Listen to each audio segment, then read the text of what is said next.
Waiting.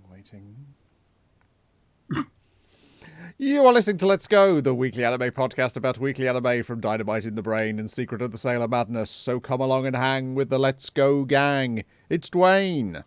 Hello. It's Niall. Good evening. And it's me, Brian. And on this 151st episode, we are covering the anime that aired the week of the 27th of April 2020 to the 3rd of May 2020.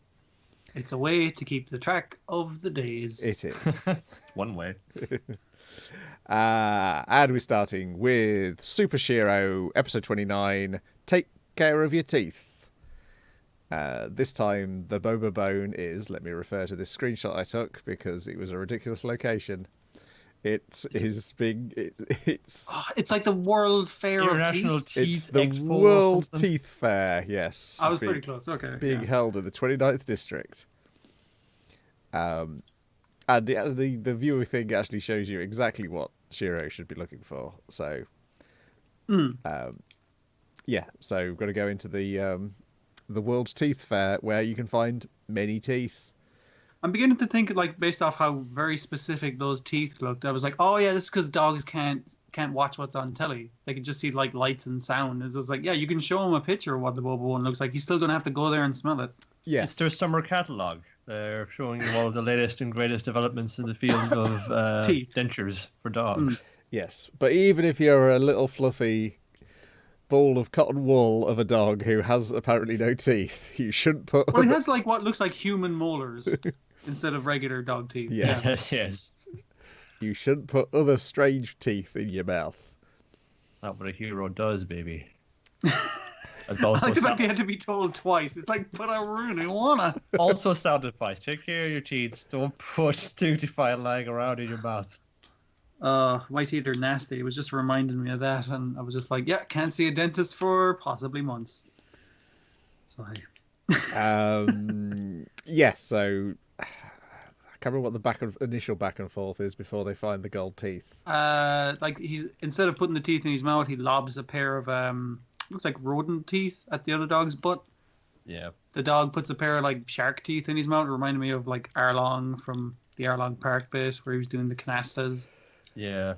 There was like a massive pair of jaws there that go up like they're bigger than the body that the mouth is attached to. Yes. Yeah, that's the part where it's there's the much bigger than it, and yet he's somehow managing to get decent bites in. He jams a toothbrush in there, and then it's there's a giant exhibition talking about plaque and taking care of your teeth, and Shiro disguises himself as a tooth because he's small and white.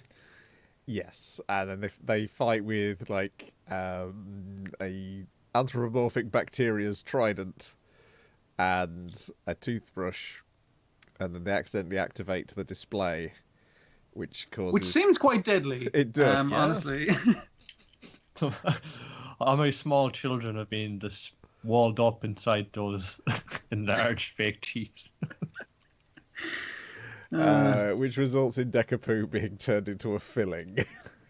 Poor bastard. It's very educational. And then at the end, he's like, he has the bobo bone teeth in his mouth, and then okay, time to teleport him over to space headquarters. Come on, boy, come on, give it. Spit it out. Spit it out. Yeah, it was the first time where his controller has talked to him like he was a dog. Which was a nice touch. He really wanted those gold teeth. He was absolutely sure. And then she was like the most double checking it felt like she's done. Like, from being in my mouth, I tasted it. It tastes amazing, so it's gotta be it. And of course, immediately, boom. And then we get the final reveal of what Dekapoo looks like amalgamed into the teeth. All sanded down and everything, yeah. Body horror. Yes. And he gets to deliver the moral, take care of your teeth. Or does it happen to you? Next week's appears to involve the Doberman, 2 sets of fleas, and some disguises. Jesus, so many like returning champions. Do you think it'd be like the Doberman? It'll be the fleas versus, was it ants or was it termites before? It was ants and bees we've had. Oh, okay. Right, so I was So thinking it'd be like the two groups against each other, but I don't think these ones were bees again. yeah, I don't think this will involve another animal turning up in a coat to eat whatever they're offering. I kind of hope it does, though. Also, seems to involve Poo getting dressed up as a sexy lady dog. Yes. There's so many layers to this. I'm so excited for it. Yep, he's going to Bugs Bunny his way through the situation. Sounds great. Right, then we're going to go after that to the other short. Extra Olympia Kyklos, episode 2, ZE.N.RA. Which I knew what that means now after the episode of Wave Listen to Me. It's all coalescing together. Okay, yes. So this is the first thing I watched. I can only remember, well, the gist of it. We can fill in the details after, as people who've watched it more recently than me. The gist of it is he ends up being taken to a community sports day where he is bewildered that people are doing this just for fun and entertainment and for their health rather than for the. He's also looking like the egg and spoon race and going like, oh yeah, this is a thing of skill and balance. I see the point of this, but it's weird the way the losers are happy that they just partook in the race. That's weird. Yeah, the old man whose house he's crashing into seems to be quite proficient at this event. He says, "Oh my god, he's so skilled. He could be Zeus himself after all." He gets a very expensive looking medal, like this little fucking tinfoil looking thing. But he's like, wow, what an incredible gift. Your man's like, here, you want to have one? It's like, but I didn't even do anything. Like, it's grand. They're just tinfoil, dude. It's not a big deal. Yeah. But you forgot one thing. Yeah, this sports thing is very interesting. I didn't know sports could be just about the joy of it, but there's one key thing you need to do when you're doing sports. And you need your dick out, basically. You gotta this robe. You gotta do it in the buff, which he promptly does, and then the crowd falls aghast, except for two of the local ladies. They're like, "Ooh, man!" The brilliance emerging from between his loins. I think they think that boots him back in time again. It does, yes. And then we get a messenger come up to him, who smashes through the fourth wall and says, "Oh, we've still got some time left. We've still got some run time left, so let me get my breath back." I had to run here because to make it look dramatic, but I actually got here too fast. A bit awkward. And I can't remember what the message he's got. Is he got to go and see them? Apollonia, his beloved, is being wed to another local man. That's it. Yeah. What? Cliffhanger.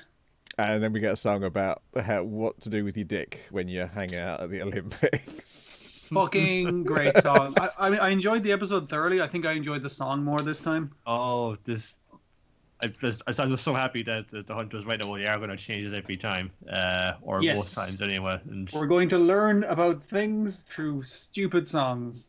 And now I'm getting too attached because I know there's a finite amount of this left. Yeah. So they've announced it's going on hiatus due to its editing and photography. And the plan is for it to be back on June the 22nd, but we've got 2 more episodes before the break. So also sounds like one of the voice actors had to do their lines remotely. Child. I suspect they all did because they've all got a different room sound. But yes, the child literally sounds like it's done over a phone. Like they just held the phone up to the microphone. Yeah. But it works. It's fine for this show. It was just like, why does that kid sound like they're talking from a telephone? I hope they continue that for the remainder of its run. It didn't seem out of place because the mixed media nature of it anyway. Exactly. Yeah.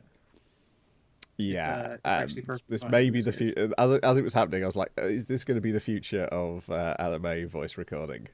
Because I was like, I noticed today there's the thing about, we're trying to figure out a way for us to get One Piece anime back going again. And I guess that's probably is figuring out how all the actors can record their parts from home. one would Yeah, imagine. I saw the bit with I think Oda put out like a official letter thing going cartoon like, is "Hey, I'm not correct. sick. Don't worry about it. We're just going to take our time doing it because you know you got to do social distancing." Also, they released like what was it like 60 volumes for Nout on the Japanese Jump thing, and I was just like, "That's going to keep you entertained for a while. Good job, lads." Oh yeah. Yeah, I did like the little cartoon. What was the thing? The self-discipline. Yes. Mm.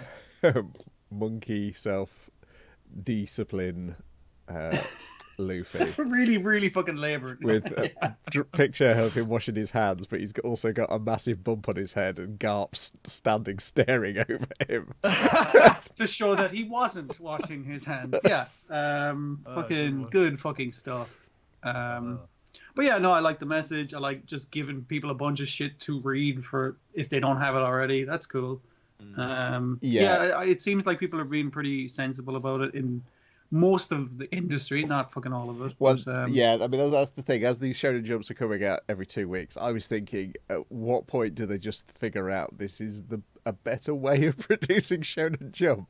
Yeah, that's the thing. I think that them taking it slower will be better for everyone because you'll have like instead of authors just barely fucking getting the pencil sketches done in time, you'll have like more time to fucking finish your thing and do a better product for it. But yeah, you'll also have more advance notice for if there are delays. Yeah, I was both surprised and not surprised to learn that they're still doing One Piece entirely analog. No, yeah, totally not surprised. But yeah, maybe it's time. Maybe it's time to catch up to the 21st century a little bit with that. Have you seen the state of his desk though? It's covered in like ink. It's ugly beautiful. It's I love it. Yeah. Put in many hours of that thing. Yeah. Years of his life. But yeah, like that's probably going to be the case, like you say, going forward for anime. Like people recording in their own homes, especially like with the bigger name guys. Like it'll just be easier for them to have like a little recording booth that they can probably remotely have a director connect with. Yeah, particularly because most of the huge shows have got aging casts as well. Yeah, so. And it'd be much easier for them to work out of the home rather than to travel all the way into the fucking studio and travel all the way back. Yeah, it's just easier on everyone, really. Moving on to something which is apparently still continuing. No one's said anything yet. Woodpecker Detective's Office, Episode 3, Casual Remarks. I love this show now because it opens with all these poets trying to figure out. We had our 2 theories last week. Now all the other poets get their theories in. And the first one is the Madam's cat did it. It's possible? Well, we'll go through it before we rule it out entirely. I think I know how I'm going to vote, though. Well, this complete stranger will walk up to us, and he is actually capable of observing things and making deductions, unlike us poets, who are novelists. I assume if you're more familiar with all their work, that it's a pun on their work. All their theories are riffing on their works. I think my favorite guy's one where he was trying to be all mysterious and holding the hand in front of his face. It's like it's lost in the woods kind of thing, or whatever thing he was. It's like, so you mean you don't fucking know? It's like it's mysterious, you know. It's just like that we're trying to solve the crime, not trying to come up with the coolest story here, which is what a lot of the poets seem to get caught up in. Yes, which I did like. And then this teenager wanders up to them and says, "Well, hey, I happen to you don't know me, but I overheard your conversation. Also, I'm kind of a witness in a bunch of regards." Yes. So, yeah. And this is how it happened. So, yes, apparently the woman who'd been murdered had come to their room 2 nights before, but overheard them arguing about him putting... Ishikawa had put in... Is it his novel?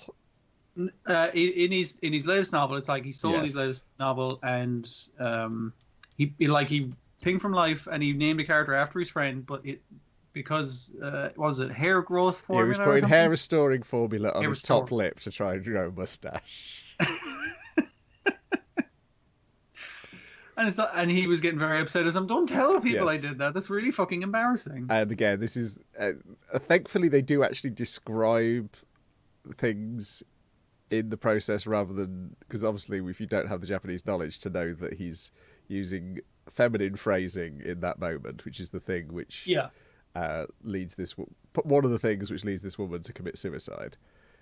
Is it that she, like, because your man was saying it's like he was so unmanly in that moment, she ran away, or was like, did she think he was talking to a woman? No, I think she thought he was gay. And I believe that is Okay, also yeah, what a whole bunch of the other poets think. I mean, like they're joking about that while they're trying to solve this murder, for sure. Yeah. Yes. So we learn. Yeah. So he overhears that. Then he starts following them around. Ishikawa leaves his diary in the.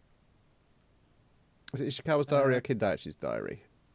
One of whoever's diary it was get left behind. It was the poet's diary because it implicated him, even though it looked more like that your man, the other guy did. And goes to take it to them, and then they go to the brothel, and he gives the book to her, and so that's how. And it was that scene from the earlier episode where she kind of looks out, is like, "Oh, I just got to go take care of something," and she kind of looks over your man's shoulder, and it's like, "Oh, okay, that's what." That kind of fills in the blank there. Yes, and then he explains that yes, there was another man there that you saw, but that was the young lover of the madam of the brothel, which was why she wasn't there when the murder happened. Which still exonerates the madam and this third man. Yes, and it can't have been you two. I did like whoever's theory it was that the pair of them were in it together. I like the way they just become like accidental murder, and it's like, we gotta cover this up, but like they're both telling stories against each other, and it's like, yeah, but they both fancy each other, so surely they wouldn't be doing that. Oh, my other bit in the early thing is it's like, surely even a virgin wouldn't think that, and the other guy goes, well, you don't know what he's like. So he explains that it couldn't have been them because they're left-handed, are they, or right-handed? Whichever they're hand. Right-handed. Yes, and whoever. It was the idea that she was stabbed in the right of her throat, which, if you were right-handed, you'd bring out your right arm to your left to stab it into the left side of your throat. And you wouldn't get as much purchase, basically. Yeah, it was all to do with him observing how the three of them lit their matches. Which is why it's been focused so much on the smoking throughout the past 3 episodes. And I was like, I thought it's just because smoking is cool, but no, that's been a clue. Yes, I was like, God damn it, it's a completely fair mystery, and the clues were there in the previous episode, and they'd also like drawn your attention to it in the episode before. Yep. And so yes, that she killed herself, and there's like this slight mystery of like, did Kindai actually forget his coat deliberately, or did it? Well, it was your man seeing her prepare for death, so the reason he sold his friend up the river was like, I saw that he had made her so depressed as she would kill herself, and I was mad at him for that. And it's like, and the other thing was she was wearing his coat while about to kill herself, and it's like, that was a small act of kindness he did while she was coughing. Yeah, and I do like how he reacts with laughter, but you can tell from his other physical actions that he's mad at himself. For not realizing. It's very much so a laughter performance. Yeah. Because we get like close-ups of him gripping the seat in like anger and madness. Anyway, and turns out, and then this kid, they're asking why this kid isn't at school earlier, and he's like, well, I just thought I'd take a break to write a novel. I mean, like, none of the men at that table are going to fucking call him out for that. No. It's just like, yeah, we do the same, and pretty certain some of them did. And then he goes back to his room because he's ended up with the copper coin that's used as a bookmark, and he decides to start writing a story called The 2-Sen Copper Coin. And therefore, if you didn't know who he was before from his real name, you now know, if you're familiar with Japanese mystery novels, that this is Edogawa Rampo. So yes, it took the mystery novelist to actually do some actual detecting, which makes me wonder how the rest of the series is going, when it's going to be a whole bunch of poets who don't write mysteries trying to solve a mystery. I kind of love the idea that they have their own like artistic bias that they use for solving crimes. It's like, what if this happened? It's just like, no, that wouldn't happen. That's too romantic, that kind of thing. Whatever their personal preference of poetry is how they solve the crime. Or perhaps don't solve the crime and some little fucking kid comes along and does it. That'd be fun too. Yeah, it's It's good. I'd say, even missing the context of not knowing the works of these people beyond knowing them from the other show we regularly watch involving these authors, or at least some of them. That's such a weird anime-specific problem/advantage. Yeah. It still works really well as a show and as a mystery, which is pretty impressive. It's nice that this is carried on going as far as it can. We'll see if it lasts the entire series. I guess this goes to show us which studios prepare well in advance. This season will. But yeah, it's the same. Obviously, we said before, it's the same writer as who was doing Millionaire Detective. So I guess they're pretty good at adapting novels. Then we're on to something I didn't see. Fruits Basket, Season 2, Episode 4. I got dumped. I'm sorry to hear that. It sucks. Sucks for Haru, that is, because he got dumped. Yeah. He isn't taking it well. The cow got dumped by the horse. Busts up a classroom. Yeah. He goes all dark. He kicks up a fuss in the classroom. He doesn't hurt anyone, but he does cause a bunch of property damage. So the boys and Toru have to talk him down for it. He just seems pretty fed up with shit. He's like, fucking, why don't we just tell everybody we're fucking magic animal people? This is bullshit. And he grabs Toru, going like, I'll just hug her and let her hug me, and then everyone will see. You know, you have the looky-loos looking out from the hall. But someone doesn't take too kindly to that. Yeah, it is the more hot-headed one. Knocks his ass down. He's like, don't fucking bring Toru into this. That's not fucking cool, dude. Since they're both about to lay each other out, the teacher pours a bucket of water on them both, which instantly calms the cow down. Yeah, the cool teacher. Yeah. She's all right. But yeah, nonetheless, principal's office, get your ass down there. They're worrying after him. And he says, yeah, they call my parents. We'll come by in a while, so I'm just going to hang around. You kind of spacey dude for a while until they get here. You're all right? Yeah, I'm fine. I'm just going to wait somewhere. And then think he's not fine at all. Then Yuki goes and talks to him and saying, hey man, what's wrong? Nothing. I was fucking doing shit, fucking getting people in trouble for it. Well, that's just it, man. You're always thinking of other people. You're not ever thinking about yourself. Yuki gets frustrated with him because he's kind of like turning to Yuki. He's like, hey, you should probably call her Toru as well, because if you call her by her first name, that means like you're closer to her. And he's like, dude, we're not talking about me right now. I'm trying to talk to you. Yeah. And just kind of thinking, just kind of forgot getting in on that one thing. Yeah, but I'm always thinking about how I am towards other people. I'm always kind of thinking about how I am all that, and so I feel like I'm the opposite. I'm always thinking about myself. I feel so separate. He says, yeah, but you still came in here worried after me, wanting to talk to me and make sure I'm all right. So you can't be entirely selfish. So thanks for doing that, man. So it is I got dumped. Just one way, just one day out of the blue, as a visitor in the hospital. She is in there fairly regularly. And just on the outpost that says, no, don't want you anymore, don't need you, get out of my life. And that's there, no explanation, no reason, I can't figure it out. It's typical for Yuki as well, because like it's not that he's anywhere involved, but they were kind of keeping it between themselves. So it's the first time he learned they were together, and now he learned that they're dumped, or they're separated, I should say. So yeah, it's a bit of a weird one, but he's just more so concerned about Haru in this case, because it's nice to kind of continue that connection that they made basically from being enemies. Yeah, and it gets off that because around that, and Haru's been suspended. It's like, oh shit. Well, that's fine. He'll be back at school soon, but that still fucking sucks. And then kind of talking about him. Yeah, from Amici happy and saying he's been pretty down recently. Obviously been at this stage, and then Yuki's thinking, oh, I gotta be there. Gotta be there for my friend. I gotta be there for my friend, my bro. Even though the last thing I want to do is go there, but I got to for him. So Haru's obviously confined to his quarters at the Soma estate. Yeah, he's grounded because his mom's probably a bit mad at him at the very least. Yeah, with Yuki before we never go back to, because it just brings back all of the fucking dark memories. Everything he tried to escape from doesn't want to go back to. But He nearly gets sick outside the gates, like just being disgusted by it. But he does see Haru's ex-girlfriend maybe go in, and that kind of convinces him to go in and help out his friend.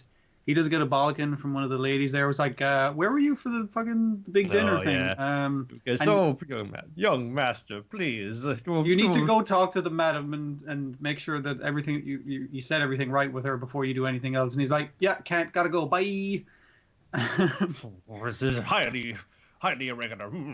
Yeah, very stick in the mud kind of shit. But he goes to check out Haru, and Haru's grand. He's got a bunch of sweets. He's got some manga. He's been playing video games for 5 hours. He's cool. He's. It's not that he's okay from it, but he's kind of calmed down from how upset he was. And it's that where he kind of lets him know it's like, yeah, I'd been dumped, and it was really getting to me and over and over and over, and it just kind of built up, and I just had to have this release, but I haven't given up on her yet, and I'm going to make sure she knows how I feel about her before she makes any final decision about us. And he's just kind of really happy that Yuki has come along so far and is there for him as a friend and everything. Yeah, because even he knows what kind of courage he had to muster up there to come all the way down here to see him.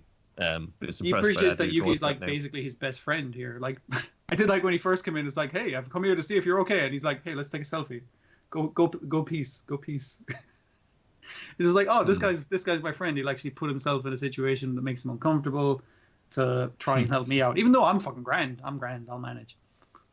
Yeah. And Yuki gets his ass out there. But as he leaves, he gets the dagger, stared at him, getting the glare from Rin Soma, who stands there, her luxuriant flowing locks just rustling in the breeze. It's like she seems pretty pissed off about something, and maybe pissed off about Yuki, perhaps. What does this entail? I don't know. Well, I kind of know it, but it's been a long time since I read it, so. You kind of remember the gist, at least, yeah. Yeah, like that's a good little thing again, like for Yuki, as you say, to touch back into that connection that he has with Haru, and how they're not kind of like similar paths, but kind of like a kind of a similar path of growth to trying to like be express themselves more clearly to and more honestly to the people in their lives who are important to them. They've had a kind of similar character growth, but also they've both grown as characters together as well, as opposed to simultaneously. Yeah. Yeah. There's also like a little thing there with Kyo, because as like back in the classroom when Haru was getting a bit rough there with Toru, he just went and fucking slapped him down. But Haru, while he's in his dark mode, was kind of having a go at him, saying, "Oh fucking you, I know what you are. Who knows what you could hurt you the same as I do." And that really gets to him, because he did do that when he was in his other form at the end of the last season there. And he just keeps staring at the bracelet that keeps all that inside him on his wrist all the time, and he's kind of thinking, can't let that happen again. So I feel like he's just throwing himself full bore into the training because he wants to have the discipline and the willpower to keep all those feelings kind of. Or it's something he has control over, and it's something that in time wise just keeps him away from Toru. So it might be something that causes him to close himself off a bit as well. But maybe even more so, like he wants to be so quick to enrage, he'd try and see it from the other person's point of view. I think that's kind of like a thing, trying to confront these angry feelings of inadequacy, I suppose, because he always feels like but that's also what he says with Yuki, because Yuki is good at talking to people, or at least trying to see their point of view and be reasonable with them, and he always just fucking goes for his fists whenever somebody rubs him the wrong way. Yep. It's kind of remains to be said. Kind of looking forward to see how Rin Soma gets introduced in, because he's some turbulent developments upon her arrival. So keep on trucking. Let's see some more. Righty-ho, before I hand it back over to you, I shall quickly wedge in Kamen Rider 01, episode 34. This is Horobi's Way of Life. So I was wrong. He doesn't get to beat up Thouser this week. Thouser doesn't get to do much at all this week, apart from go, how can this happen? Oh, hang on. That's how it can happen. I fired the person who can do this very thing to me. She resigned, rather. I treated like this. But we're mainly at a farm where you get some educational content about how modern farms work for the children watching at home. Then they get attacked by... The farm gets attacked by Horobi.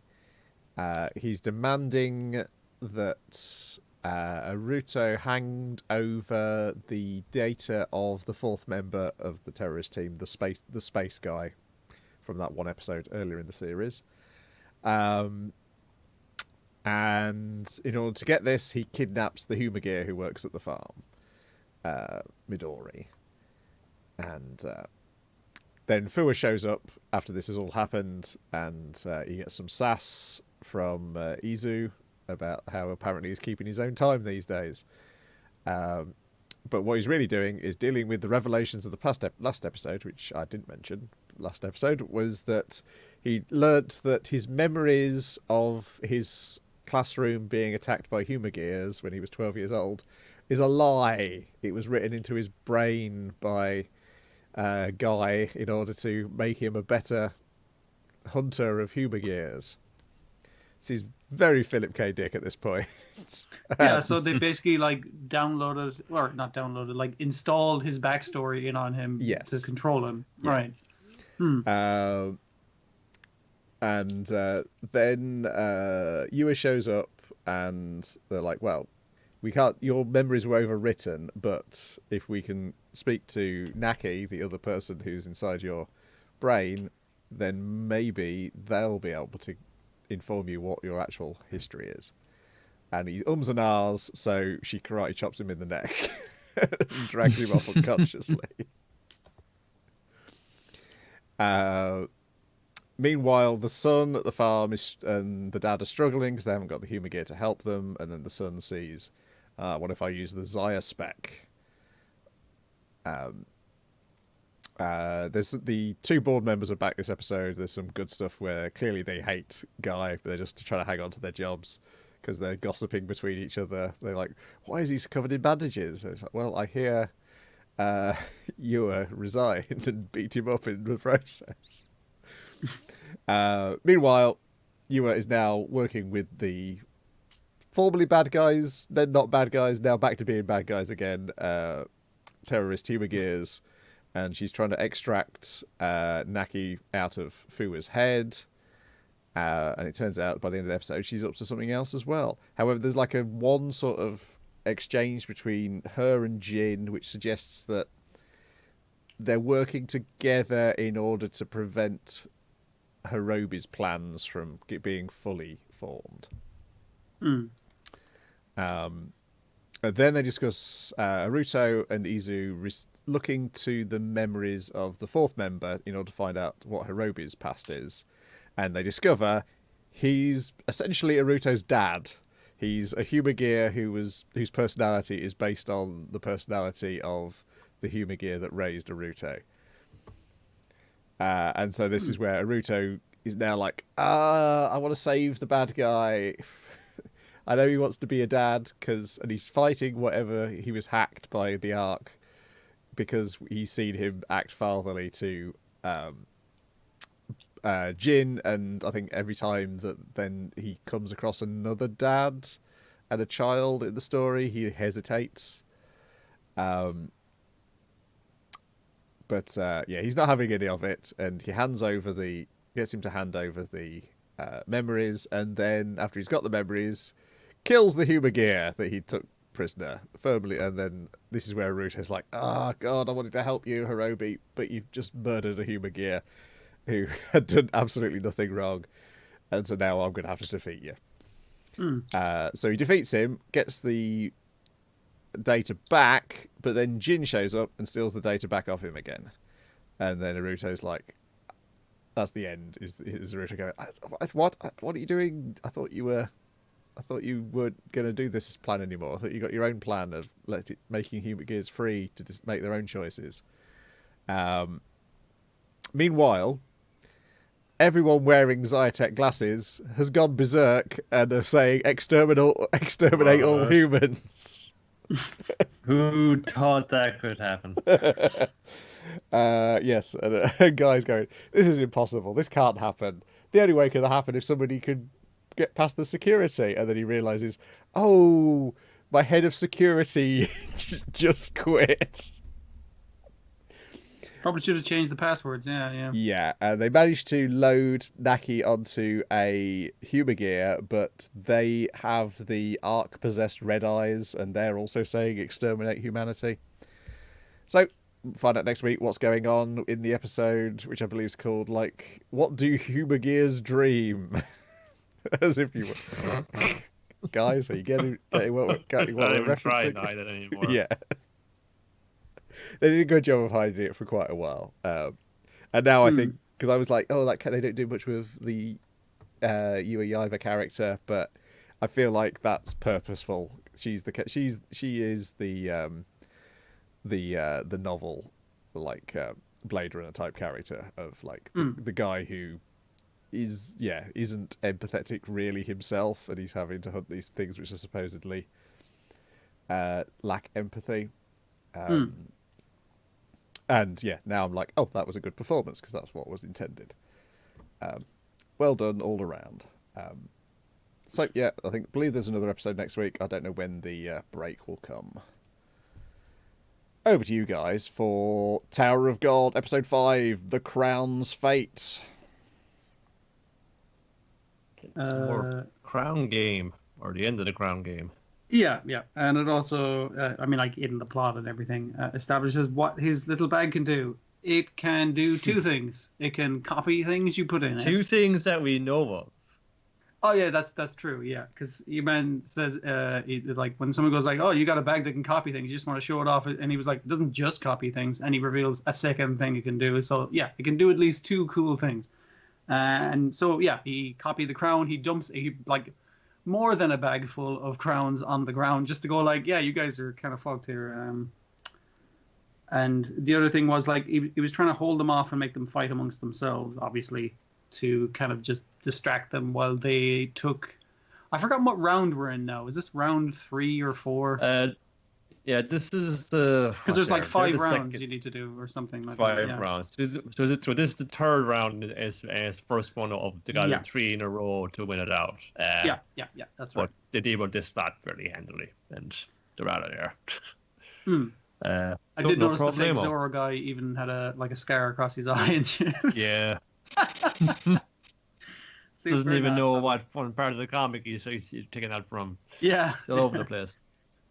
His cosplay is not great. No. Yeah, so that's grand. Just gotta get 2 more of these. Rack is ready to go. Gonna smash some more dudes. Now, for round 2, the plan is we don't fight anybody. That makes no sense, Kuhn. Why would we do that? We're gonna have even more tough people coming at us in this round. Well, the toughest guys are going to come at us in the last round. So we should probably fucking rest up while we can. Is basically his plan. Yeah. And this ties, no, I'm just going to take it easy and go just tie my hair up, just try something new out, a new style. Up here they come, it's round 2, so a bunch of more badasses come out. They want to have a go at the crown. And there's a bunch of groups, and they initially go like, hey, okay, how about we don't fight amongst ourselves, because that's totally what they want. We work together, and then once we kick their ass, we can fight amongst ourselves over the crown. But we'll all work together to beat them. And everyone's like, yeah, that's a good idea, let's do that. Until they're immediately betrayed by their own. Which is a bit. They were all like, "Wait, what? I thought we were gonna work together." Yeah, so you get Dakin from Wolverine's son from Marvel Comics. A little bit, yeah, I can see that. You get some sort of tentacle-headed alien person and a little goth girl, a little Wednesday Addams-looking girl. She's just breaking people's minds by the look of it. Cursing them. Well, Dakin is just going around punching these guys like a little sort of gauntlet to punch guys even harder with. And it was just like, what's going on? Kuhn, did you do this? Oh, yeah, that was me. Sorry, by the way. Yeah, my back can copy stuff, certainly. We were back in the second round, had to fucking whittle the contestants down from 400 to 200. I thought that rule could eat shit. Direct quotation from the subtitles. So I said, well, I was going around. I saw some injured people. And I said, hey, cut you a deal. I'll get you through the tests if you help me out with a little something later on. So he gathered up some people from the battlefield there who were in trouble, and he put them into his bag and took them out later for just such an occasion. Took them out later in the break room. Thereby, they technically passed the test. So, and when I give you guys the signal that I saved, you guys work for me. So the signal was him tying up his hair. And he was like, I wanted to use these guys later, but what are you going to do? I had to play my card now, that it was necessary to rest up for the final round, which is going to be the actual most difficult fight. Yeah. And he was quite right. Their team of guys that he saved kicks everyone's ass and then promptly walks into their own fucking chamber to disqualify themselves. And it's like, auto win fucking round 2 there. Or, sorry, overall it's round 4, isn't it? Yeah. Well, overall that's round 4. So into the final the second round they need all bananas. Yeah, all bananas. So we get our guys who is that Rachel and a big guy and another girl in cool cloaks and stuff. And Iran keeps, he's Coon's kind of going like, hey, Bam, it's like, stop, what are you seeing over there? What are you looking at? And he's like, no, nothing. I'm not going to make this awkward or anything. And they seem like they're out for blood, but they're working for them as well. For some reason. They have some other motive at play here. There's a lady in a skin-tight bodysuit with the pole and the mask. Just kind of like one of the demon nobles from a Severdon, actually, in a weird way. I thought her weapon was cool, just the metal pole that looked like it had like metal grenade-shaped things, just braining people with those things. A pretty cool weapon, yeah. Yeah. It's going straight for the crown anyway. But stopped by one of the figures from the murderer team, who's just has dueling with her. What is there? Fighting amongst themselves. Rachel is just kind of sitting there, and the big guys aren't really doing anything either. But the rest they're of just them are off. They're clearly guarding him sitting on the throne, whereas the rest of them are. The other two have their hands full fighting other members of the teams. I like the way Rack has decided, it's like, oh, you use martial arts, cool. I'm throwing away my spear and I'm just gonna fucking fight you hand to hand. Yeah. I like this guy more and more. He's got to do it by predator rules. That's the way he works. I guess so. But yeah, obviously, our other boy is like kind of cheating. He's just like throwing bagfuls of knives straight up in the air, and where they fall, just better watch out. Yeah, there's this backstabs the guy. That's the way it works. It's about a tactic. It works. I mean, like whatever wins, basically. Yeah. No, while Bam was on the throne going, hey, other person, you Rachel? He's like, I don't know what you mean. Are you Rachel? No, that's not what I'm talking about. But the skin-tight bodysuit lady manages to find an opening and get in towards them. Clonks, quote-unquote, Rachel on the head, and the hood flies back, and Bam knows, it's actually her, and dives to protect her from the next attack, and he's about to get his head stoved in, take them both out. Then his sword goes nuclear, or presumably the sword goes nuclear, or I don't know, was it him himself? I feel like it was the sword, because that was like later on they say like wigging out all the time. I think the judge guys later on say is like, against the rules, like how bad would it be if a guy literally turned into the magic water? Because that seems like a bit against the rules of what we're running here. Yeah, so it's like the guy suggests like, did he turn into water? Because it wasn't very clear. It was just a huge explosion that fucked everything up. The woman in the skin tight catsuit got like one of her eyes slashed open. Yeah, which they lovingly but that was implied, the aftermath. Yeah. But then they show the action replay where you get to see it in super slow motion. Yeah, I get it. Her mask is flying off. You can see her holding her face, and there's blood coming down. I was like, I didn't need to see it, but like, no, let's show that eye getting sliced open by the magic water. It's like, don't fucking show me. I was wondering if it was a sword or not, or was it him? Because the lady, the spirit who dwells inside the sword, was saying, "Oh, what's this? Pull the sword out. Oh, you're gonna fuck some guys up, aren't you?" To say all this kind of creepy, like, foreboding stuff all the time. Yeah, she kind of like does like a time stop and goes like, "Can't let you do that. I'm gonna knock you out." And that's one of the things that causes him to explode somehow. But basically the crown game, everyone fucking loses. No one fucking won that round.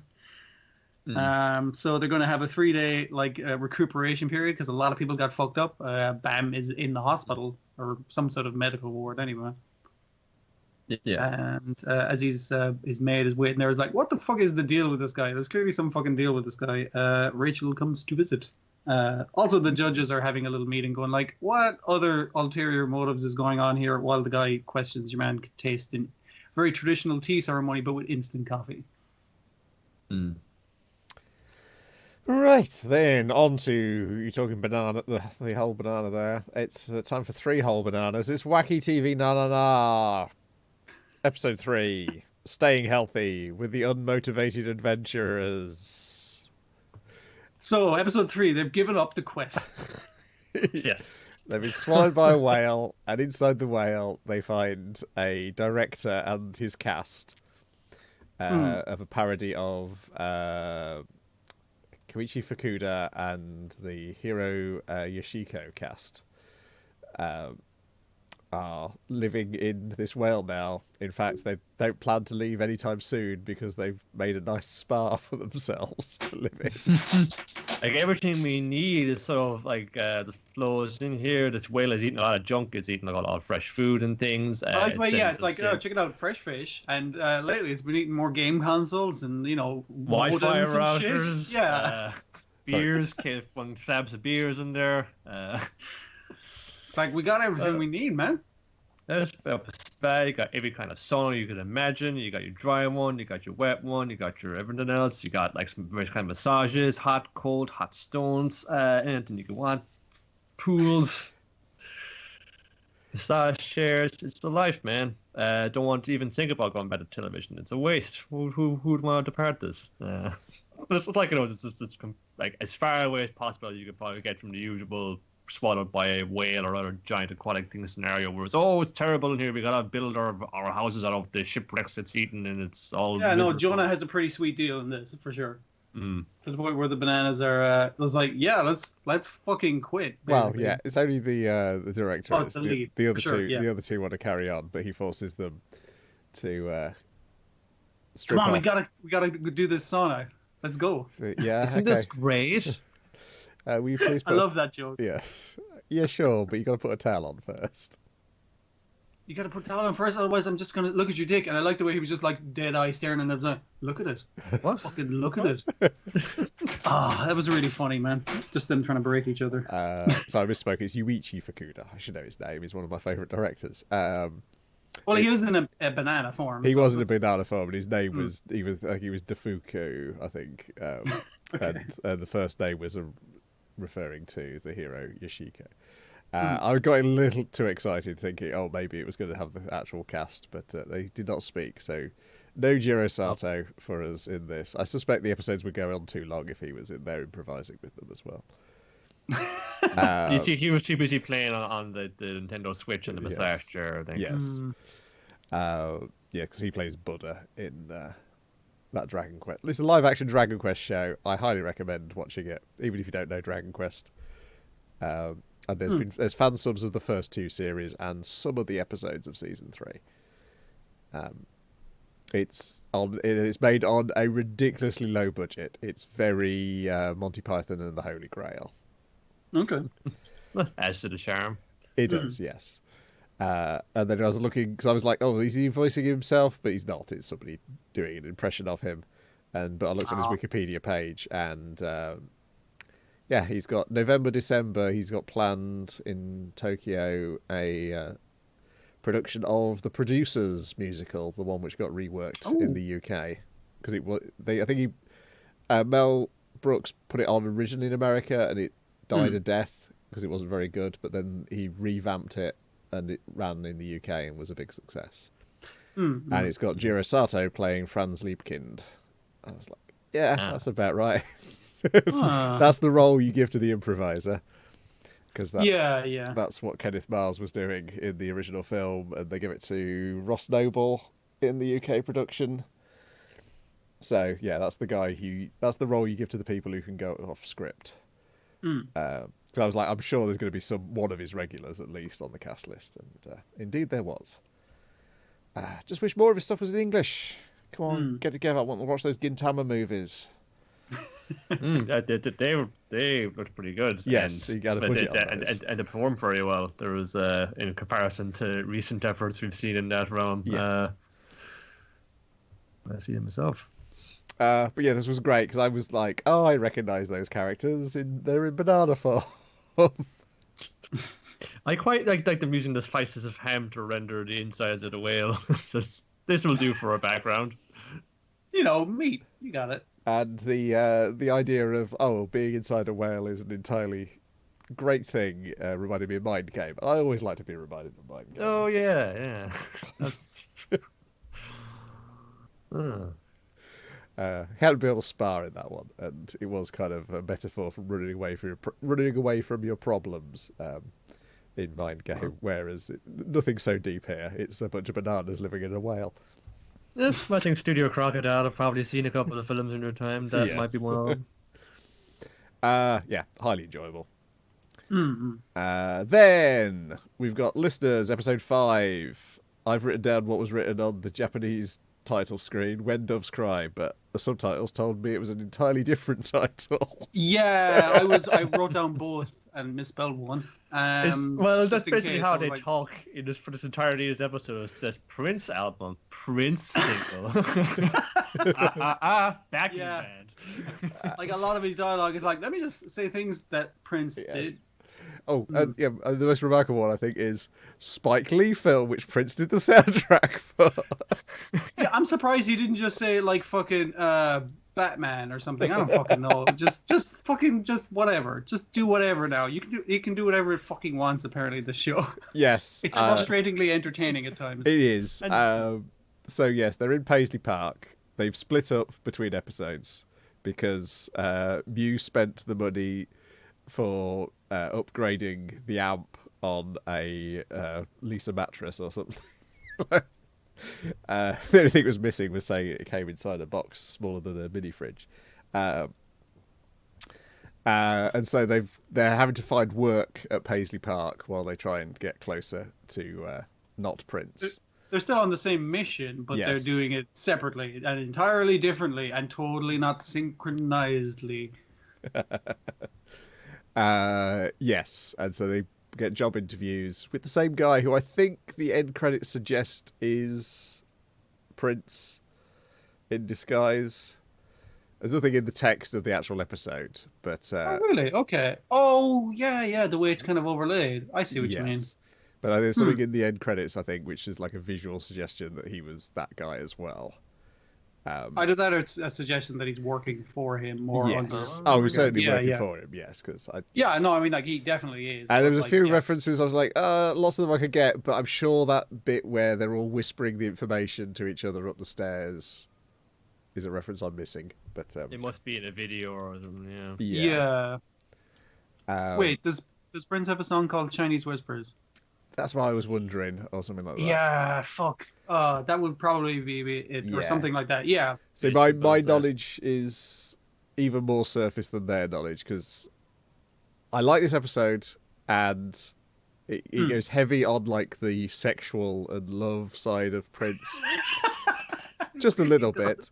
But I think what it misses, and which is also definitely in his music, is being raised a Jehovah's Witness. Yeah. And this is like the opposite case to last week, where we're not talking about the personal life of the person. We're more so talking about the musical aspect, or the visual, or the emotional aspect of it. Yeah. Yeah, and I think that because that's definitely there in the music. It's like the religious imagery, and obviously that had a huge bearing on his life, because he probably would still be with us if he wasn't a Jehovah's Witness. Because he'd have got his back looked at sooner. But at the same time, that's a minor thing, because I really love this episode. Absolutely loved it. It definitely has a lot of fun with a lot of the Prince kind of stuff. Because not only does it have a Prince reference, it's all stock top to bottom, it's got a Pat Labor reference in there as well. Because the guy who Echo goes to work for, he works in the mecha factory, or the place where they keep all the mecha, and the guy who works for Marshall is played by Shigeru Chiba, who's was the head of the Oh, right. engineers on Patlooper. Okay. Just Oh. references upon references. All right. Well, for me, the real stunt casting, we have Wendy and Lisa as Wendy and Lisa, the Yes. French collaborators, the girl bros. They're voiced by the original Precure voice actors, Yokohana and Yukana now. Oh. Which is a magical girl show, which in particular they got Cure White and Cure Black, and their whole thing is about working together and combining their powers to win the day. So Bloody hell. Yeah. Okay. Oh a yes. valuable lesson that Moo and Echo find out by the end of the episode. Yeah, I mean, like, that's literally how the characters work in the show. They combine together. They got like a synchronized dance that they can. It's practically unbeatable. Yeah, this is Denka voiced by Junichi Sawabe, who is A lot of things. He's a lot of things, but who is he in My Hero Academia? He's Aizawa. Oh, he's a racerhead. Yeah. Yes, whose teacher in Oh yes. or like the His hero they Purple go, Highness. the hero they go to work with is his Purple Highness. Like, how exactly do you organize the cliff notes for this fucking show? Well, I think it's more because when Prince dropped on like the Japanese cultural unconsciousness like a fucking meteorite, and Sure, it's yeah, just yeah. like fragments of him are just embedded in a lot Across of the creative land. minds. Yeah. Yeah, I don't think it's just Japan though. I think that's around But that's the world. everything, yeah. That's probably Planet Earth a little, at the very least. Yeah. but sure. as well, we seem to come across it a lot because we watch a lot of anime of varying stripes, and Yeah. it's just like it's not something like in the water and like that. It's just like no, this is just like it crops up. It's a fun thing to reference. It's a fun thing to make. Also, I feel like you're getting away with things in Japan that you wouldn't get away with. I mean, like, imagine this fucking cartoon made in the West. It's like, no, you can't fucking do that given with Prince. No how way. protective Prince was over his music and image. Jesus, yeah. Yeah, this just crashes through like a bull in a china shop. So we get they get these two separate jobs. One's working. Boy 9 is working. New power generation with Marshall, and he's just doing like 6 scrub work. Like, he's not even making the mechs. He's just cleaning Yes. up after people and shit. But it is in the industry that he wants to work in. So yeah. And Girl 6 is doing the mildest sex line possible. It's face to face, so they can make sure nothing nasty Yes. happens, and she doesn't have a fucking clue what she's doing. It's like, what does sexy taste like to you? And she's like, roast beef. I don't know. Is that a good answer? You're natural. Get in there. And then Echo, after he gets paid, runs into the kid, who is clearly Denka because it's just Prince from Purple Rain because that's the name. No, it's a distraction. He's wearing the cool fucking purple suit. He's got a very distracting hair curl in the shape of the word sexy. I don't know how they make that work, but it fucking is class, I gotta say. And he's not dressed in like that fucking skin tight. What do you even call that thing he's wearing for most of it? It's Straps. Like I'm just gonna call it yeah, straps. It's like a yeah. Sparkly white straps. Let's call it that. And he's not wearing. He wears a mask when he's Denka as well. So that's the other thing. Yeah. So he's completely in disguise.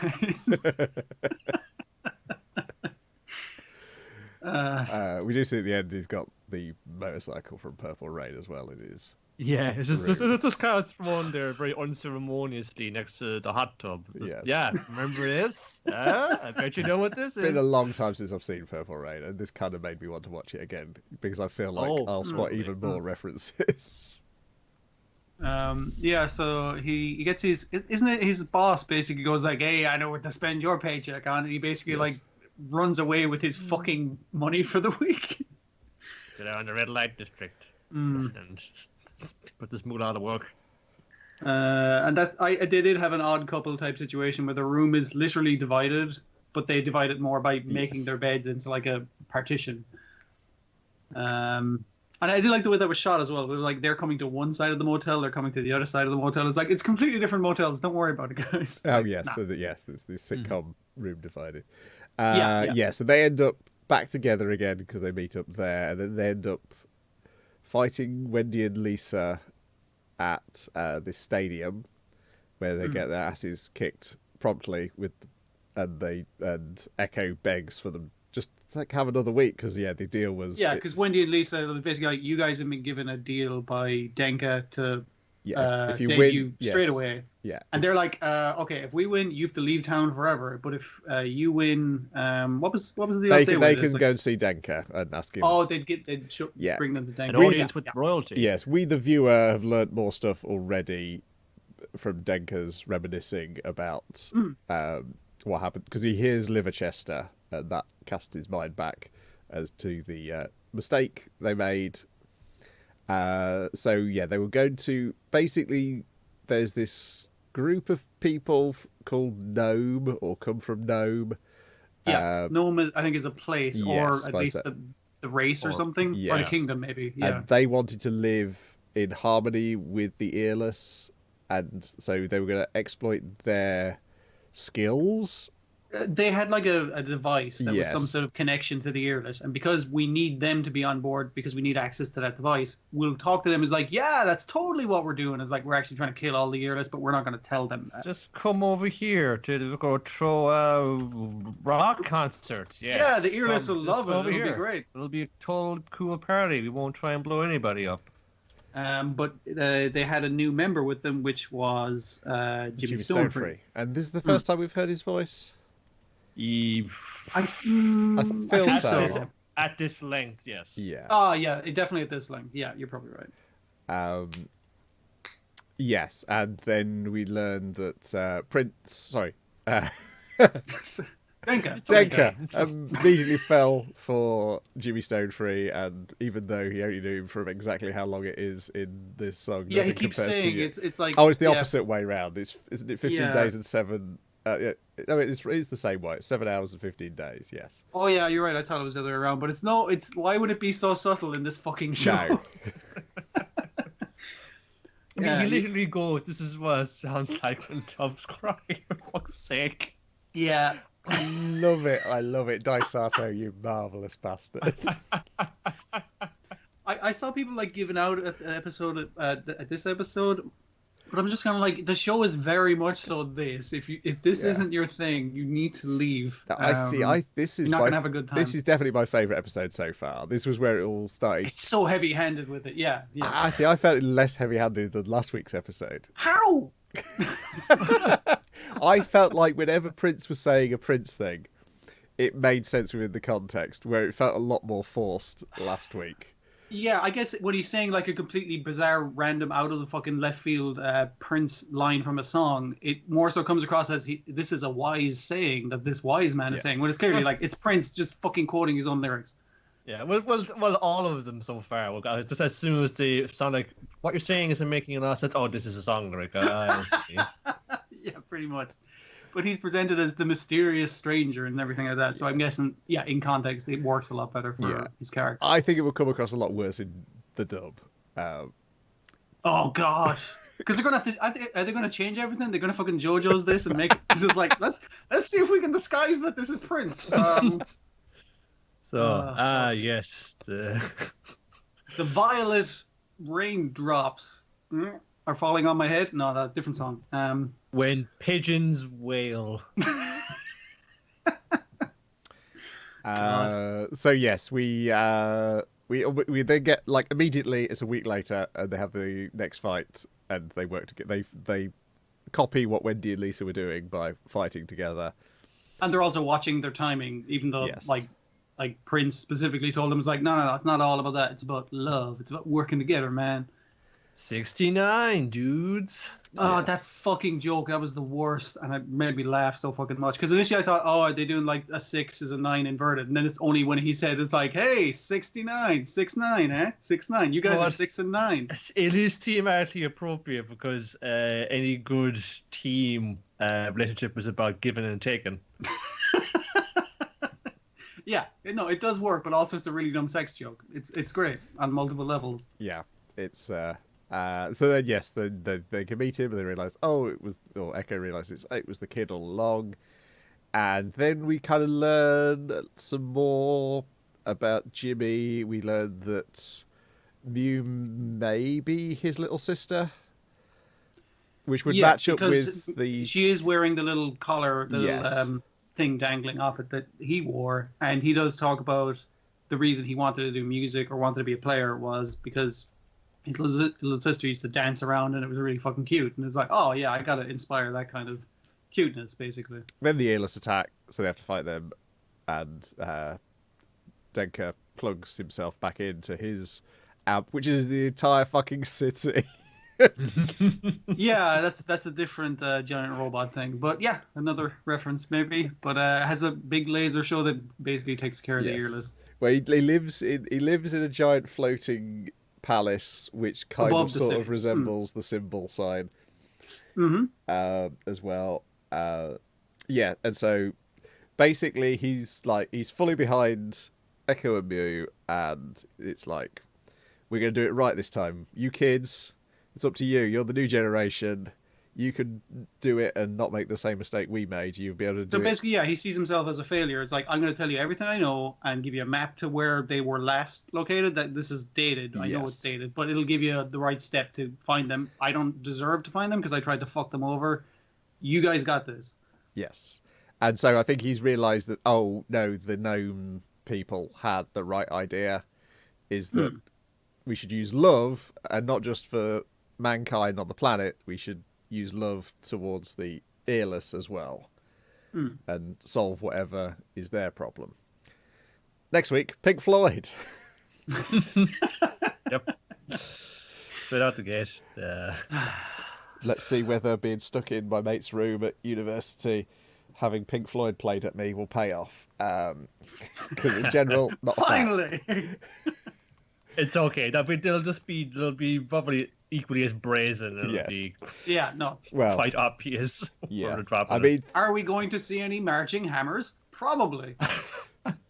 You fucking know like that when they meet this dude and he breaks out his robot, it's gonna have all that shit on top of it, right? Yeah. The robot has 2 hammers or hammers for legs or something. I don't fucking know. Probably. I one of the complaints I do have about this episode, the robot fights were actually like they're kind of cut really weird. It felt like they were like too quick. I'm guessing it was supposed to show how good they really are, but I was like, yeah, the editing wasn't great. No, the robots are the weakest part of the show. They're easily, yeah. I'm here for everything else. Yeah.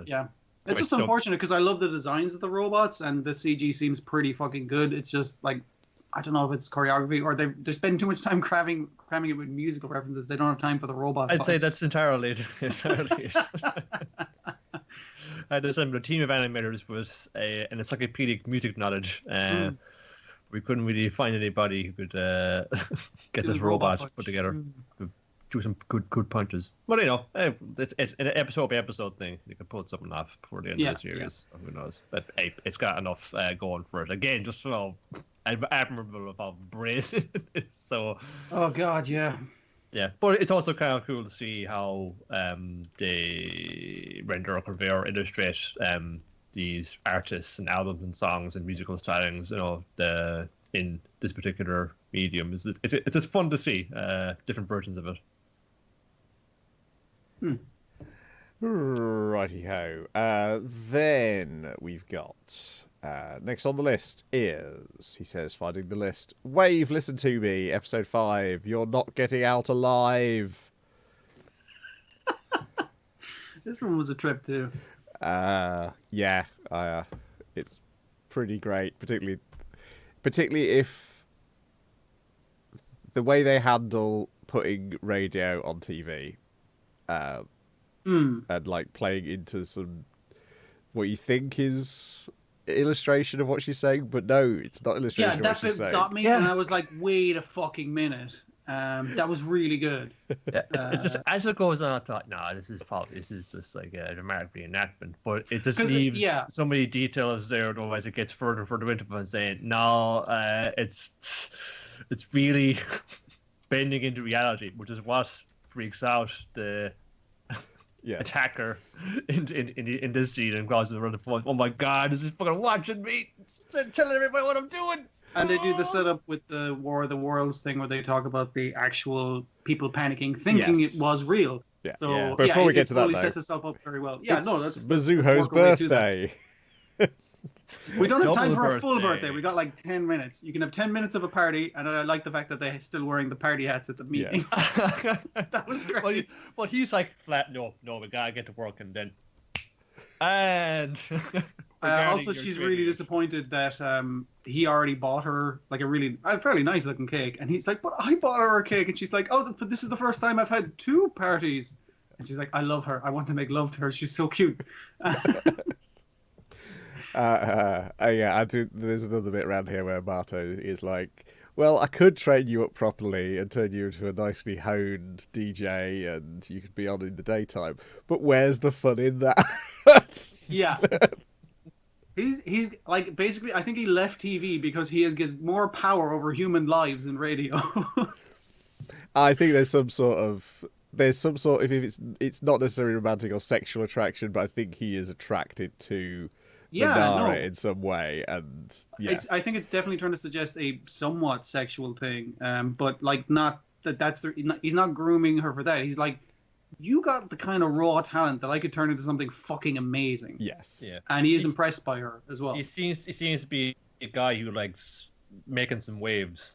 And here is somebody right here who I think, given the right direction, the right outlet, she could fucking make some waves, because she's just, the way she looks at things is so unique. And it's all in this episode as well, when he, at the end of it, like, she complains about it, the really shitty script that she was given, that most of it was just like improv here, improv there. But he told the writer to do that. Yes. So it's like, I want to let her be her own person rather than mold her into my kind of person. I want her to be her person. Yeah, but he's also very That seems to be happy his interest. for the writer to take the blame and for her to not know. It's like, oh, I'll tell her later. It's fine. Don't worry about it. Yeah. And even then, like, Kuroko, the writer, doesn't particularly like her anyway, but he wouldn't stitch her up like that. No, he doesn't dislike her. Like he said, it's like, I don't give a fuck about anything. I'm a nihilist in radio, basically. He's happy to put the work in, but he doesn't care one way or the other. Yes. So the story is somehow the radio is cut in, and it's her. She's just murdered her boyfriend, and she's pondering on his life, and then it takes a very strange turn towards the end. And it, like, so it's like 3 minutes of the show, the old-fashioned show that it used to be, and then we'll cut out suddenly, and then it'll be at the end of the show, and people will be like, the fuck was that? Because that wasn't announced. It's going to free people out. We got no fucking sponsors, but we don't have to pay you much because you're fucking nobody, so it all works out. Yeah. And while this is happening, as you say, we see what appears to be this happening in like a visual form, but then, yes, it's slowly... Oh, that was so well done, because basically it's a woman gearing up to stab a guy. She's bound and gagged, and you figure it's like, oh, it's going to cut in, because you hear like the music playing on the radio on someone's phone, and you figure it's like, oh, and then she's going to pick it up, and then this is her like gearing herself up as like, let me get myself in the story, and then go. But then you hear her voice come in over the phone, and then the one with the knife is like, the fuck? Whoa. To reacting to, I finally did it. I finally killed guy. You, the murderer, have pinned to the ground right now. It's like, wait, what? That could be any Mitsuo. That's a fairly common name up in these parts. But then she starts giving details about the guy, and she's like, this is this son of a bitch. Is this me on the radio from the future? Yeah, it's really messing with her head. And then aliens show up. Yeah, I mean, like, she freaks out and panics and runs out. I mean, like, had she stuck around for the whole broadcast, she'd be like, oh, wait, this isn't me. This is crazy. What's that? Go to your planet. What's that? Revive the guy I just killed, but make him forget everything, including how much of a shitty guy he was. You know what, aliens? You're all right. Put like a nice coda on it. Yeah, I'm not sure why you needed like a happy ending to this weird fucking radio broadcast, but okay, congratulations, guys, you did it. Yeah, but Mato liked that, and he complimented her on it, saying actually you kind of worked in a bit of the earlier sentiment into the ending, as silly as it was. So actually quite a skill you have there. And even actually, I was again impressed for her as well, because before I started the broadcast, she's getting kind of geared up. She asked Mato, like, would you like could you like compliment you? Take a compliment to me about anything. Oh yeah, well you're a very unique personality. You think you've got some raw talent. No. Like compliment me. No, something good about me as a woman. You know? I enjoyed the way before she said that she kind of like folded her arms in order to prop up her tits. It's like, just say I'm hot, dude. Just fucking like I'm giving you the hints here. Yeah, which is that was like she's feeling probably a show of a kind of vulnerability right now. About to go on the fucking radio for the first time, or not the first time, but the first time solo anyway. Yeah, so she got a bit of jitters. So like a compliment would kind of boost her ego and boost her energy, basically. But she took what he said about her and then used it in the script. Yes. When talking about. Because he basically negged her. He basically said, "You'd be a really nice girlfriend if you shut the fuck up for 5 minutes. Like, you look great, just shut up."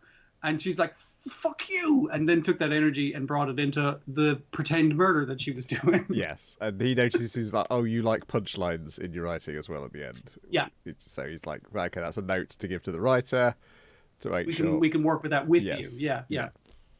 But then she has to go back to work, and she's annoyed that her days off and Mizuho's days off don't match up, so they can't go out drinking together. Yeah. Also, the turtle got out and shat in my mouth. Yeah, that was disgusting. Yeah. Oh, that was super gross. I didn't need to see that. Yeah. Whereas I was like, okay, which of the bacteria do you have to worry about? Is it? I can't remember if it's salmonella or E. coli off turtles. Yeah, I think it's the one you get off chicken, so that's salmonella. It is, yeah. So turns out they listened to it there as well, and she's like, "Why? You said you didn't want to encourage me to do the radio, and you listened to it, and then there's some guys recognised her voice." I liked all the tough guys who came in. And it's like, "Hey, we were playing Mahjong up late last night," and it's like, "That's you, right, on the radio?" And it's like, "My friend here fancies you," and he's like, "Shut up, shut up, man." This so is they were his like favorite curry place. I wonder why. Guys. Wink, wink. Shut up. Yes. Yeah, I like that they look like tough guys, but no, they're just bikers who are nice, and bikers who were nice, and one of them fancies her, and they thought her radio show was really fucking good. It's like, it's going to be on every week. They're fans now all of a sudden. Yeah, so she's having to adjust it. It's nice. She's having to adjust it, but then she kind of gets distracted. It's like, no, I cannot be seen like this. That kind of thing. Can't let it get to my head. Yeah, and there's also the thing of like her, because it had gone so well, it completely made her forget about the stuff at the end of the last episode. Yeah. Of her weird feelings. So she has to go into, like, not only does she have to stay up to like 3, or I presume like 4, doing this crazy radio broadcast, she still has to come in at 10 a.m. to the job with those people with that she has all that fucking drama going on with. She still hasn't been removed from her life, so it's her kind of trying to deal with that without telling them. I love her shitty kind of like, it's like, "Oh, even if I told you when it was on, you wouldn't have been able to listen to that." It's like, what do you mean by that? He's like, "He's obviously a fucking liar." Writing in a notepad for herself. Yeah, love this show. I like how there's all these little relationships which you just get like glimpses of, and because the other DJ shows up in this episode as well, and it's like, is she jealous or what's happening? Yeah. I'm not exactly sure. Intrigued. It's like kind of wondering, because she's got a better idea of what kind of character motto is, and he's kind of thinking, "And what do you intend for this woman now? What's your plans?" It's like, oh, yes, because remember she's the woman who she was the character who directly said to Minare, "Why not work with them on the radio?" when they all showed up at the place. It was like she was trying to encourage her, or at least convince her as well. Seemed like. Yes. And like you say, all the interpersonal relationship stuff works really well, because none of it's fully resolved, because it's kind of like, that's life. You don't like, and it's like, oh, that your guy who you maybe liked, maybe didn't, is going after another woman. You're like, ooh, I got to resolve this once and for all. And it's like, it's not even resolved here. She's just kind of like, no, I'm going to give this radio thing a go, and if it fucks up, I'll just come back to the curry shop, I guess. Yes. It's like the dramatic. Everybody is this is not the end of it. Yeah. Like, everybody has things that they can't keep to themselves, or they play up in a certain way to make them appear a certain way. I was privy to that by Minari, because you fucking have her internal monologue running all the way through. Sometimes it leaks externally. Yes. Yeah. Yeah, so my favourite gag I think was the turtle shitting in her mouth. Though I still think my favourite gag of the overall series is still her thinking that she's a brilliant drunk, and then the reveal that she's not. That's very good. Yeah. I think my favorite bit was the what I thought was the setup, because again I think they did the right thing with that bear attack in the first episode. The setup that you think is like, oh, this is the visual setup for the murder, and it's like, no, this is a completely unrelated murder of that exact same guy. It was very well shot, very well set up for it. Yeah, and just like, it's on the poster, we're gonna get the whole bear gimmick out of the way. Like, she does wacky, crazy ass stories in her broadcast, but not all bear related. Here it's like, it also turns into like this fucking harrowing murder mystery, and it's a murder thing that turns into a sci-fi story. Okay. Yeah, she's got so much range, so I want to see what you can do with it. Excited. Oh, she did have a continuing dream besides before the turtle poop that was like continuing the narrative of that sci-fi scenario. Oh yes, that was pretty great. You want my blood? You take my blood. I got a blood donor card right here. Actually, we know it on your planet and your prefecture. We're allowed to donate so much blood at a time. You gotta wait so many weeks before you're allowed to donate again, and we know you're 3 weeks short. You got me there. How very considerate, aliens. Still, I must defeat you for great justice. And it's just like, I mean, like, this could be the plot of one of her radio shows, but also her mind's abuzz from doing it. It's fun stuff. It's kind of weird dream logic of like, this is all the stuff from the previous day being remixed in her head. Yeah. Finally, it's Twin Peaks Season 4, Episode 5, Happy New Year, it's time to pay our... Sorry, Gal and Dino. Episode 5, Happy New Year, it's time to pay our respects to the gods. So, first half, as you might guess, it's the New Year's episode, where we're not allowed to know the lyrics when the song actually plays at the start of the episode, but you can learn the lyrics when a character sings it in a karaoke bar on New Year's Eve. Are you allowed to sing the lyrics to your own fucking show for karaoke? That feels, I don't know. I mean, like, it's great. It is great, yes. It's just the right amount of not quite good singing. Yes. It's not so bad as unbelievably listenable, but it's bad enough to be charming. I'm going to guess that your one is a perfectly good singer, but she's playing the part well. I'm not going to assume she's actually not great a singer. Yeah, I guess the key, isn't it? You have to be, you have to be good to be that bad. Yeah. The landlady's put out some pines. The New Year, the New Year's pines. Yes, yeah. And but she said she put them out a bit late, but no dinosaur. You cannot eat them. I wanna. I wonder if because they kind of remind him of some of the vegetation or trees that might have existed in his own time period. Mm-hmm. Then they have sober, and he enjoys it, and they watch the New Year TV show. Yeah, she's getting the jitters thinking about the New Year early in the day, but she gets over it. But the dinosaur remains jittery all fucking day. Yes. He's too excited. And he leaps off the balcony as the clock strikes 12. I wonder what he was doing there. He's just opening the door and the windows to let the old year out and let New Year in. No, he's just cruising. I have to leap for the New Year. Yeah, I can fucking do that. What store are we on? Yeah, good. The first shot is Dino gets trapped on the balcony, and it turns out he wasn't trapped at all. That was pretty good. Yeah. Then the next part is they go to the New Year's shrine. There's one great when they talk about if you get it wrong you return to stone, and that the gods will punish you and turn you to stone. Look at these statues of other fucking mythical beasts, like a dinosaur maybe. That was my favourite drawing of the episode. It was him being scared of that. I like that whole bit where he's very carefully listening to the fucking guy, the guy from the shrine. Like, basically, he's pausing, going like, yeah, tell me the next very important thing I need to do to not be fucking killed by the gods.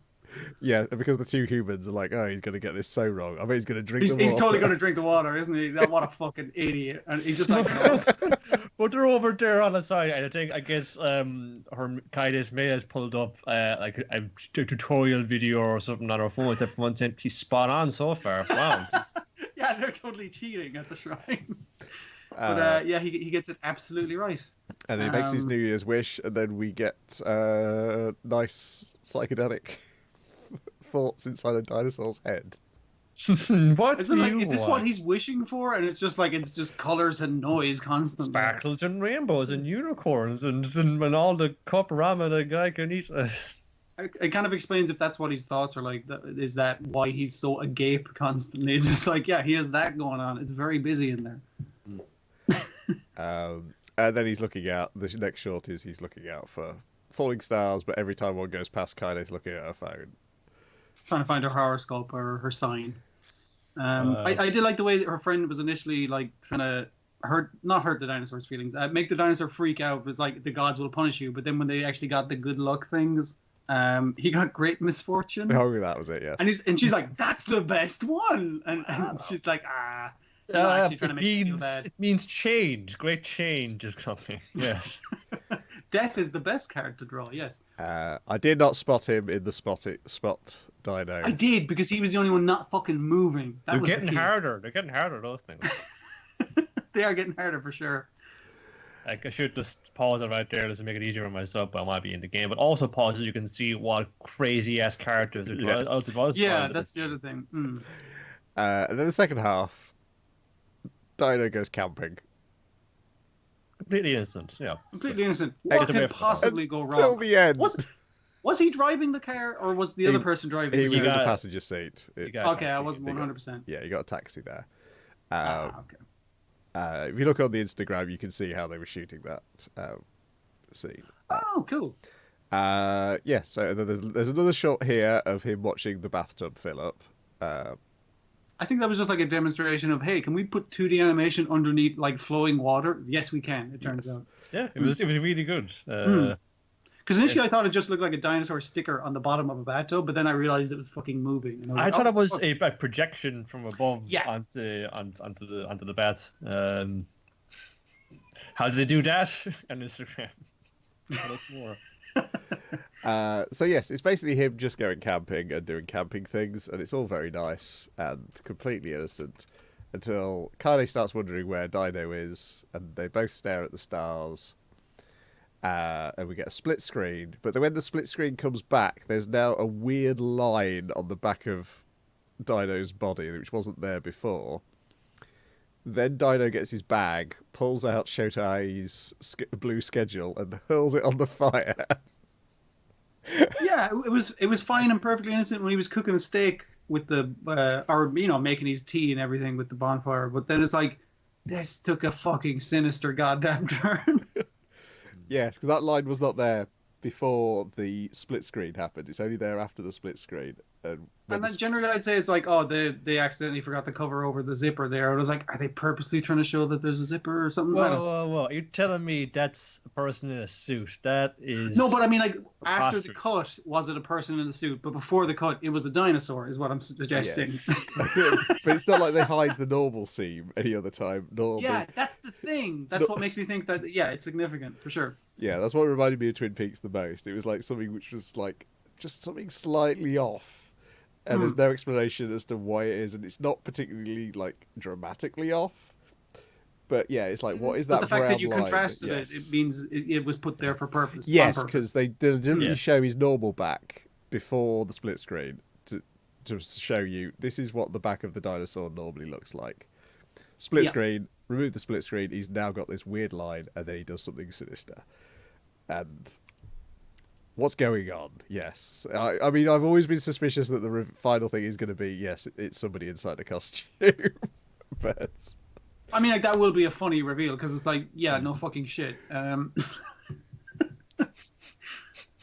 mean, if that's in the cartoon as well, I guess it would be a little creepier though. yes, Kaya's gonna wake up one day. It's gonna be fucking 8 dinos in the apartment. Which one is the real one?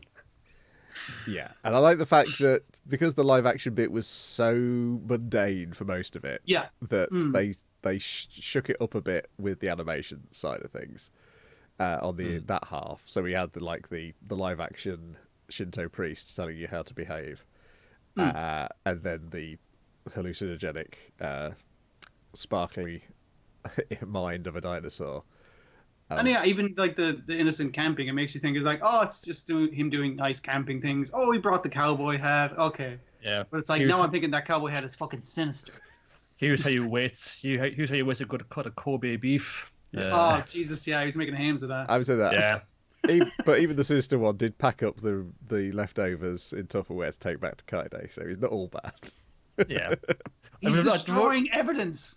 Yeah, it was like mildly amusing. This is just like, just kind of to distract your legal thoughts in another way. But it was kind of amusing. Look around you, level fumbling walls, small movements in the suit after trying to pick up all the various utensils and ingredients. And I figured that wasn't like someone in a full dinosaur suit. That was someone just wearing like dinosaur gloves, because that would be very difficult otherwise, right? There was still having some, it wasn't the easiest thing to try and grasp a jar of sauce or what have you. Yeah. Where is it? There's definitely one shot which is an impossible movement for the hand coming in from the suit. So, yeah. I can't remember what it was now, but it comes in an angle which would be impossible wearing that suit. And for all I fucking know, that's another Twin Peaks Oh, thing it where there's was, two dinosaurs or something. I don't know. It was him putting the hat in his head. Oh, that was it, yes. Yeah, that's it. Good call. So they definitely have gloves or something, or a second dinosaur. Who knows? Well, there quite possibly could be at least a second dinosaur if these events, if you can interpret these events one way. I like this show. It's very relaxing until it very much so isn't, and that's very disturbing for me. Yeah, it's quite the thing. It's unique. Somehow it's both unique. It's unique, separate from Pop Team Epic as well. It's like. And you can see the callbacks. Like, I love seeing the different animations. I love the fact that they fucking credit everyone, and that they just have someone experimenting. Hey, look at this! I can animate under bathwater. It's like, oh, that's nice.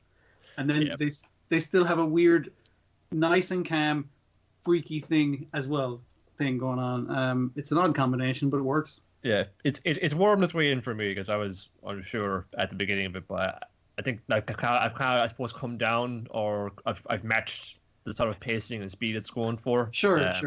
And just kind of go in maybe more that mindset and know what this is kind of the speed or the vibe it's going for, and just come down to match it, and it's perfectly charming and nice and intriguing.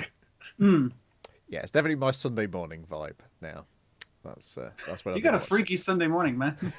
Yeah, because he's got a whole day to think about it now. That's true. That is everything. We've watched it all in increasingly smaller amounts. It's just probably a good portion of what the hell is available that's still going on. That is true, but as far as I know, all these things are back next week as of our recording, so we should be good for all this again next week. Anything else you want to mention before we say goodbye? If you want to hear about more cartoons, we'll have Dr. Katz up by the time you hear this anyway, which had Brian on it, talking about some funny people in a therapist office setting. Don't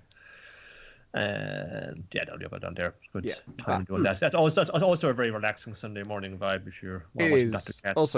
Also, some of the dialogue weirdly reminiscent of the deliveries in Wacky TV Nanana. That's I was like, we should have mentioned that when we did that podcast. Yeah, no, that would have been one of the good animation examples of people trying to riff on each other and just trying to make each other break, for sure. Wacky TV Nanana is a thing. Yeah, I was talking to a guy online this morning. Actually, he was saying, saying, they got the golden egg. It's kind of like, I like it because it's this sort of whole movie style delivery. And it's like, well, if you like that, try Wacky TV Nanana by the same animator from the same studio, a lot of the same people involved. It's just kind of this weird through line then.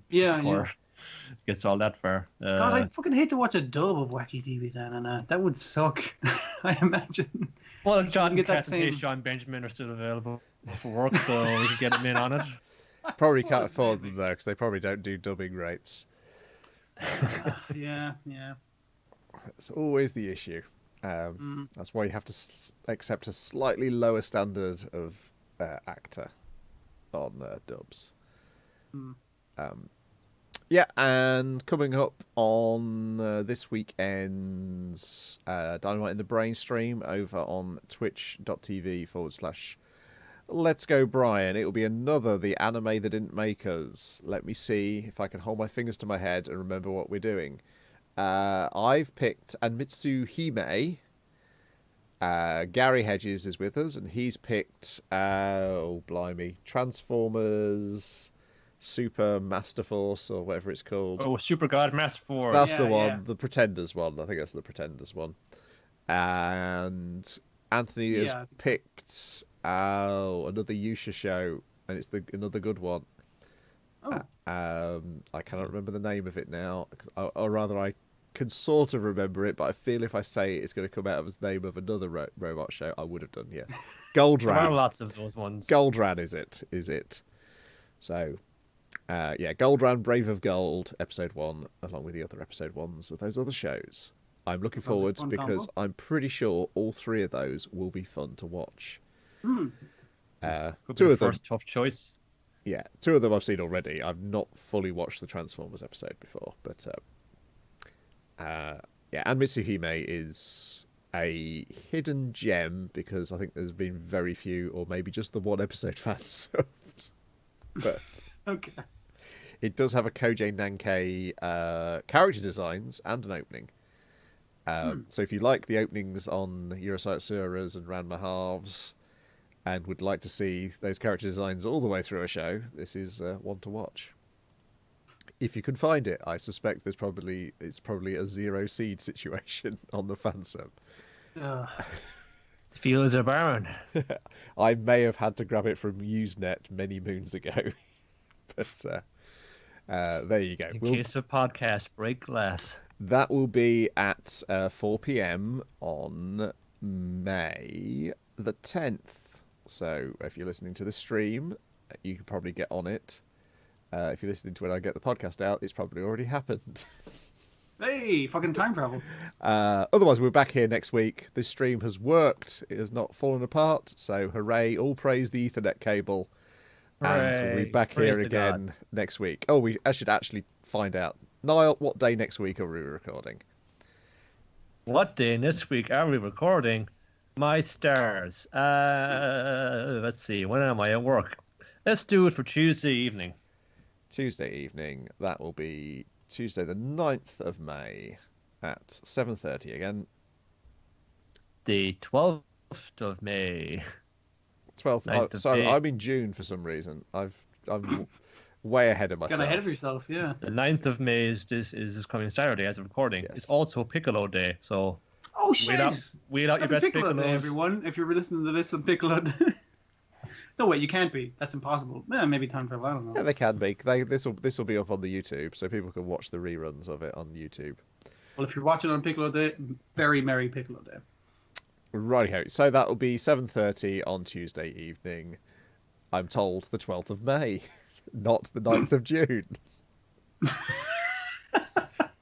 COVID-19 delays have affected the production and release of Let's Go. Yeah, I was wondering whether next year people will just all decide, let's just call this year 2020 as well and just forget the previous one. But that might cause all sorts of computing and bookkeeping problems. Look how short I after you. That's true. Time yes. crimes. I feel like he's the one committing the time crimes, not me, at this point in time. You did the wrong thing for the right reason. Man. Yeah, you set me off thinking about that now, and I'm wondering how that's all going to wrap itself up neatly in a bow towards the end, because I'm pretty sure it will. That's the thing. Like, yeah, I would be quite happy if it didn't, and it just got more fucking confusing as it went. But yeah, it seems like the kind of thing where it's like, no, they have a fucking plan? Yes, I'm pretty sure they do. Rightio, we're back here next week. We're ending the stream. Goodbye. Bye. Ta-ta.